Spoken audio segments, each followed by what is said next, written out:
Hello friends, सो आज हम पढ़ते हैं what will be the general term and middle term and the independent term in a binomial expression. So जैसे कि हमने अभी तक पढ़ा था ना कि जो भी हम एक्सप्रेस करते हैं, जैसे कि a plus b to the power n है, इसका एक्सप्रेशन हमारा था n c zero a to the power n b to the power zero plus n c one a to the power n minus one b to the power one plus n c two a to the power n minus two b to the power two plus so on and the last term we used to write like ncn a to the power 0 and b to the power n। alright, so अब इसमें से हम observation करते हैं तो देखा जाएगी कि मान लीजिए हमको थर्ड टर्म को हम ऑब्जर्व करते हैं 1 2 3। इस वाली टर्म को हम अगर ऑब्जर्व करें जो कि है हमारी third term, okay. So t3 third term is equal to हमारे पास है n c two a to the power n minus two and b to the power two. तो इसका अगर हम ऑब्जर्वेशन करें सो बेसिकली ये जो थर्ड टर्म है यहाँ पे इसका जो कॉम्बिनेशन का जो पार्ट है वो भी हमारे पास 2 है, ठीक है। यहाँ पे n माइनस टू हो रहा है एंड यहाँ पे b की भी पावर 2 है। सो बेसिकली अगर मैं इसको रीराइट करूँ सो मैं ऐसे लिख सकता हूँ थर्ड टर्म को, ओके।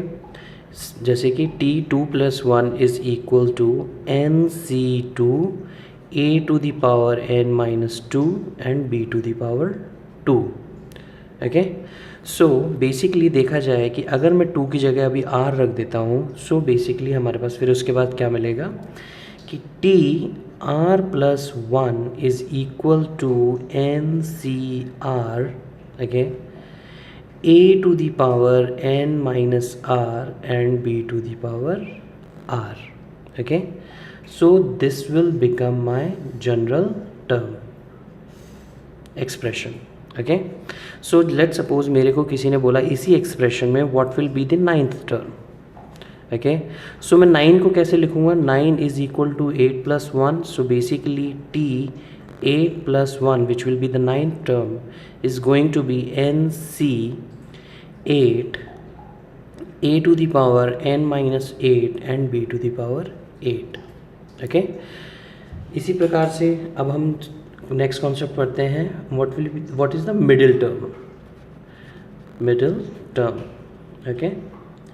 सो मिडिल टर्म बेसिकली क्या रहेगा कि ये जो भी पूरा एक्सप्रेशन है, इस पूरे एक्सप्रेशन में हमारे पास बीच की टर्म क्या रहेगी। सो बीच की टर्म बेसिकली क्या रहेगी, उसके पहले हम कुछ चीज़ें सीखते हैं। सो लेट सपोज जो हमारा इंडेक्स है n, ये जो इंडेक्स है हमारा, उसके कई सारे केसेस लेते हैं। पहला केस लेते हैं n is equal to when n is even, जब हमारे पास इंडेक्स इवन है।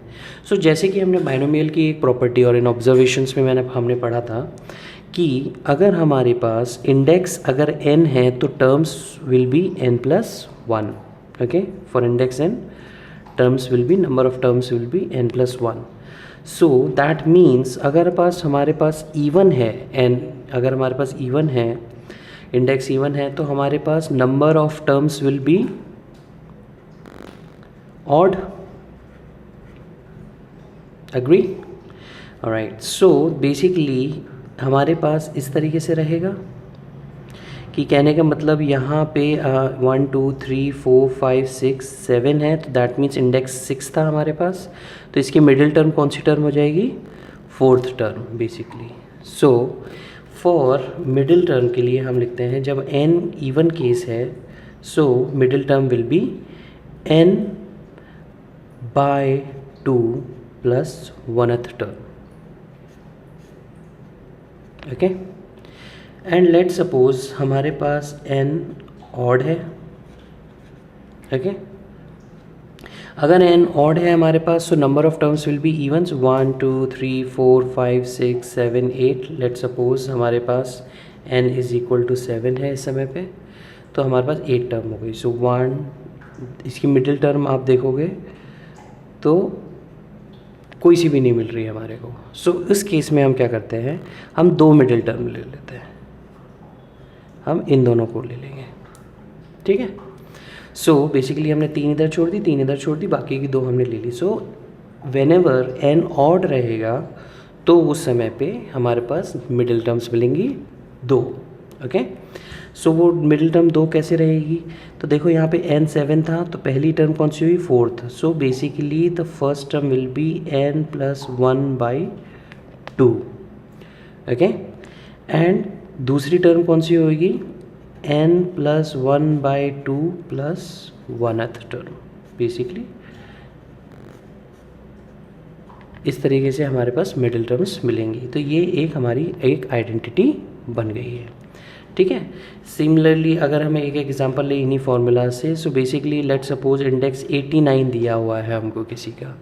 सो वो क्या है, ऑड है, ऑड है तो इसका मतलब 2 मिडिल टर्म मिलेंगी। वो कौन सी मिलेंगी, 89 + 1/2 and 89 + 1/2 + 1। So basically 45th and 46th term, okay. So इस तरीके से हमको मिलेंगी हमारी मिडिल टर्म्स, ओके। अब नेक्स्ट कॉन्सेप्ट हम पढ़ते हैं, वो कॉन्सेप्ट रहेगा क्या है, independent term. So independent term क्या चीज़ रहती है, मैं आपको बताता हूँ।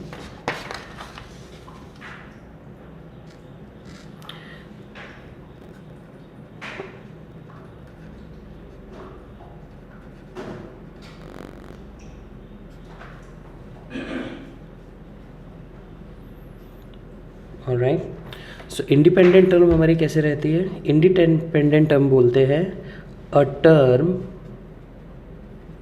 In an expression,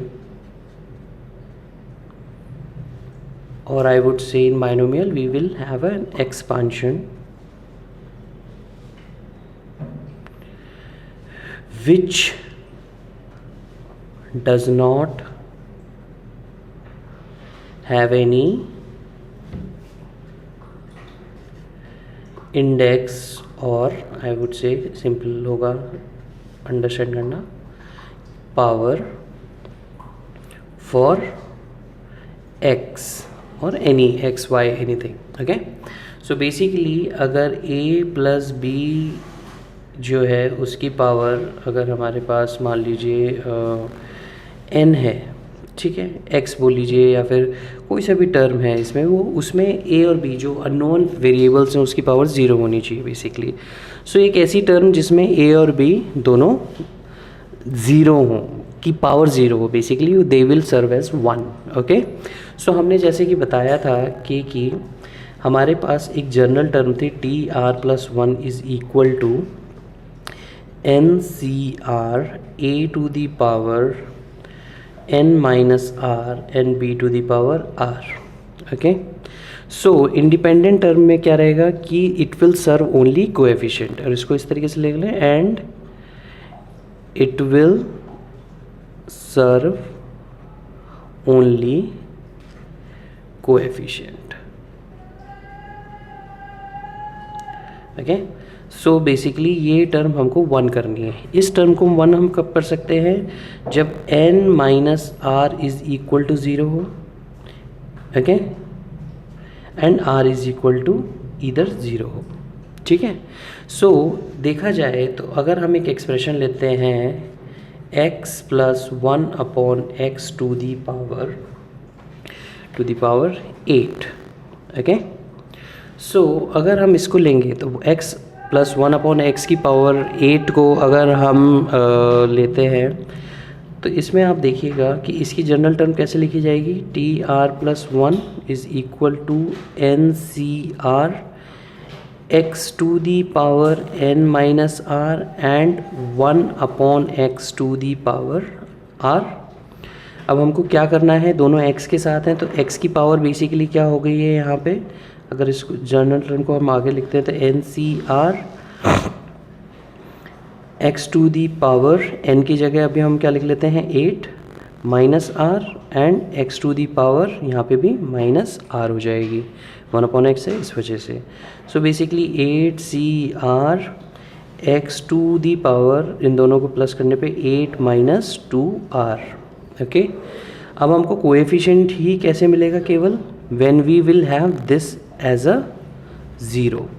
okay, power को हम ज़ीरो कर देते हैं। So which implies 8 minus 2r is equal to 0, which means r is equal to 4। Okay, so अगर इस एक्सपेंशन में देखा जाए कि which term will be independent of x, okay, और independent term will be, so that will be fifth term, क्योंकि r हमारे पास 4 है तो term number 5, and what will B that term, अगर हम इसमें 4 रख देते हैं, सो 8c4। Okay, so that is equal two factorial 8 divided by factorial 4, factorial 4। ये हमारे पास बच जाएगा 8 into 7 into 6 into 5 divided by 4 into 3 into 2, so that will B 70. That is going to be answer. Okay, all right, so this is it.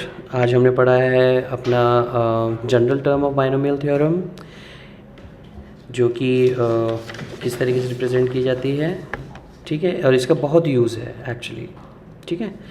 Then middle term, even case में क्या रहेगा, odd case में क्या रहेगा, and the independent term, the term which is free from or like which only serves the coefficient. All right, thank you.